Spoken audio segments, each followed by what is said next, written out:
নমস্কার বন্ধুরা, আজকে আমি আপনাদেরকে দেখাবো চিকেনের একটা রেসিপি। এই রেসিপিটা দেখতে যেরকম সুন্দর হয়, খেতেও সেই রকমই সুস্বাদু হয়।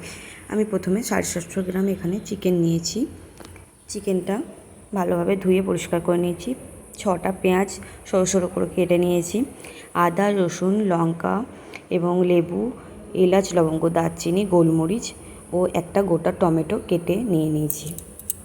এরপর মাংসটা আমি ম্যারিনেট করব। মাংসর মধ্যে লেবুগুলোর রসটা দিয়ে দিলাম এবং নুন, হলুদ, জিরে, ধনে, লঙ্কা দিয়ে ভালোভাবে মাংসটাকে হাতের সাহায্যে মাখিয়ে নিতে হবে। মাখানো হয়ে গেলে আপনি এটা আধ ঘন্টা ঢাকা দিয়ে রেস্টে রেখে দেবেন। ফ্রিজেও রাখতে পারেন, নর্মালিও রেখে দিতে পারেন। আধ ঘন্টা রেখে দিলে মাংসের মধ্যে ভালোভাবে মশলাটা ঢুকে যাবে।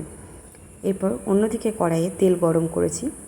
তেলের মধ্যে এলাচ, লবঙ্গ, দারচিনি, একটা শুকনো লঙ্কা ও তেজপাতা দিয়ে দিলাম। মশলাটা পেস্ট করে নেব মিক্সির মধ্যে। সমস্ত কিছু দিয়ে দিলাম। মশলাটা ভালোভাবে ফাইন পেস্ট করা হয়ে গেছে। এরপর কড়াইয়ের মধ্যে আমি কেটে রাখা পেঁয়াজগুলো দিয়ে দেবো। এই পেঁয়াজগুলো বেরেস্তার মতো ভেজে নিতে হবে। এই পেঁয়াজটা লাল লাল করে ভেজে নেওয়ার জন্য আমি অল্প পরিমাণে কালারের জন্য চিনি ইউজ করছি। চিনি দিয়ে দিলাম। পেঁয়াজগুলো ভালোভাবে বেরেস্তার মতো ভাজা হয়ে এসেছে। এরপর বেটে রাখা মশলাটা দিয়ে ভালোভাবে কষিয়ে নেব। এই মশলাটা যত কষাতে পারবেন খেতেও সেরকম সুস্বাদু হবে।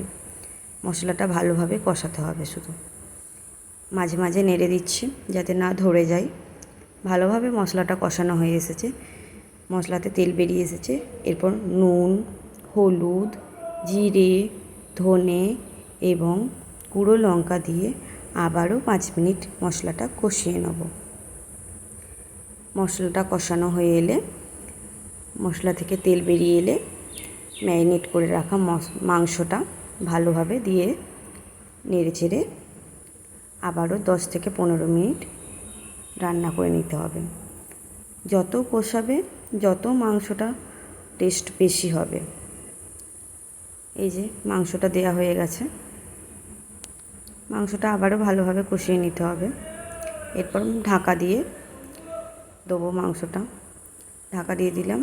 আধ ঘন্টা পর ঢাকা খুলে দেখুন কি সুন্দর কালার এসেছে। কষানো হয়ে গেছে।